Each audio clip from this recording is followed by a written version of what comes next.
Hubert Prolongeau, bonjour. Bonjour. Vous êtes journaliste, notamment pour Télérama, Le Monde, France Culture, le Mag littéraire, et vous êtes écrivain. Aujourd'hui, donc, c'est l'auteur qu'on reçoit. Vous êtes auteur de documents, Sans domicile fixe, et aussi de polar historique, depuis plus de 20 ans. Ouais. Voilà. Ce qui ne nous rajeunit pas. Non.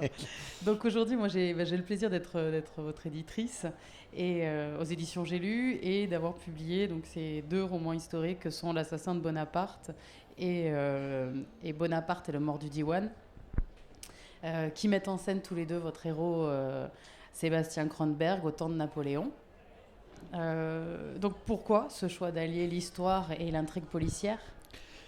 C'est un genre qui s'est développé, qui n'est pas le plus reconnu dans le monde du polar, mais qui est assez intéressant parce que il permet de mêler 2 univers, a priori celui du roman noir et celui du roman historique, qui s'interpénètrent assez peu.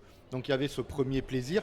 Après, il y avait le choix de Bonaparte, qui est le roman. Ce type de roman permet, je crois, une familiarité.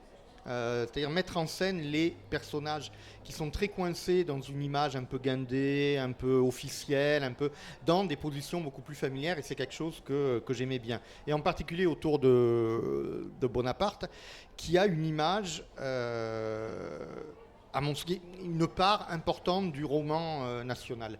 Et on a peu accès à des choses plus personnelles, plus intimes, plus critiques aussi. Mais je me souviens de la façon dont on m'apprenait Napoléon dans les petites classes, et on était tout le temps sans aucun sens critique dans la géographie et dans l'anecdote soi-disant révélatrice et souvent apocryphe. Je me souviens de cette histoire à Brienne quand il était petit en pensionnat, et où déjà dans la cour il organisait des batailles de boules de neige, où c'était lui le meilleur, et on nous racontait ça comme si c'était une vérité authentique absolue, et on oscillait toujours entre cette image intuitive du génie et une image un peu paternaliste du type qui aime ses hommes. Alors là, c'est Rostand, c'est Flambard, c'est la grande armée. Et voilà, et j'avais l'impression que derrière ces images d'Épinal, il y avait une espèce de vérité moins empesée, qu'il était intéressant de saisir, et que le polar historique permettait de saisir plutôt mieux que d'autres genres. D'accord, ouais. Et vous avez justement choisi 2 épisodes de la vie de Bonaparte, donc sa campagne d'Italie pour le premier et celle d'Égypte. Comment justement pourquoi cette documentation ? Comment avez-vous réussi à équilibrer justement la documentation avec la narration ? Alors c'est un va-et-vient. En fait, la documentation peut être un problème parce qu'elle peut bloquer, et ça peut aussi être une aide énorme. J'avais avant celle-là fait une autre série dont les héros étaient Diderot et les encyclopédistes. Et là, mon héros était directement Diderot. Et c'était beaucoup plus gênant parce que je ne pouvais pas lui faire n'importe quoi. Donc là, j'ai créé un personnage qui est à côté de Bonaparte, donc j'en éloigne ou j'en rapproche Bonaparte quand j'ai besoin. Alors la doc, c'est à la fois nécessaire et il faut s'en détacher. C'est une aide énorme, d'abord parce que c'est une aide aussi. Enfin, on trouve plein de choses pour alimenter l'histoire dans la documentation. Donc on est là avec une vague trame, et en fait cette trame se nourrit de tout ce qu'on trouve en lisant sur le personnage. Et c'est là où on peut puiser et faire avancer l'histoire.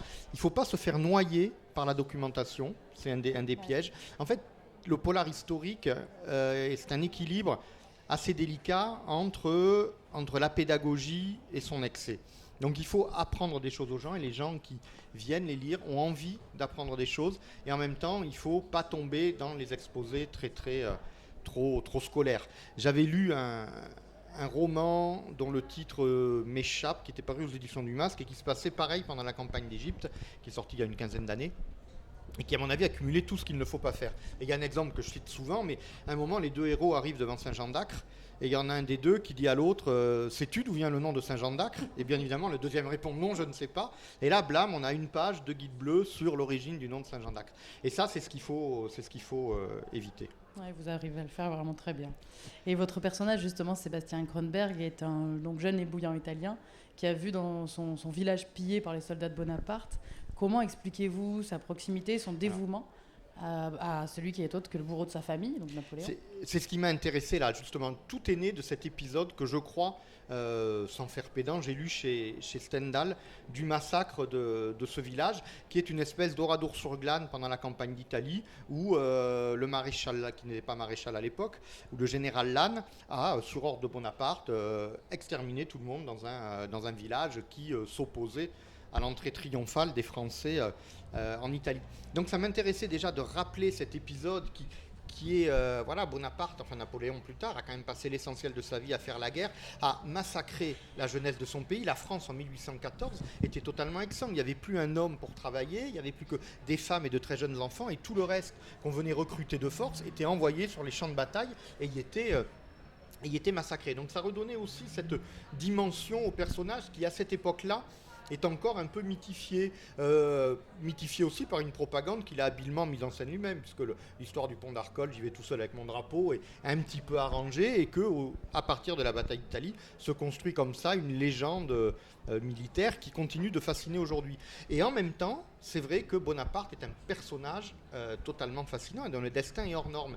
Et j'avais envie de créer entre lui et Kronberg un espèce de lien presque comme dans le film The Servant, de répulsion-fascination. C'est-à-dire que Kronberg comprend, il essaie d'assassiner Bonaparte pour venger la famille, le meurtre de sa famille, et il n'y arrive pas, et du coup, il est retourné et il se dévoue à Bonaparte, tout en gardant une distance critique. Et cette dévotion, c'est quelqu'un qui est confronté à quelque chose de plus fort que lui, à une de ces forces de la nature contre lesquelles on ne peut qu'être écraser ou suivre, et il décide de le suivre. Et j'aimais bien ce rapport voilà, d'admiration un peu malsaine, plus forte que lui, et ça crée entre les deux des rapports qui, j'espère, sont intéressants.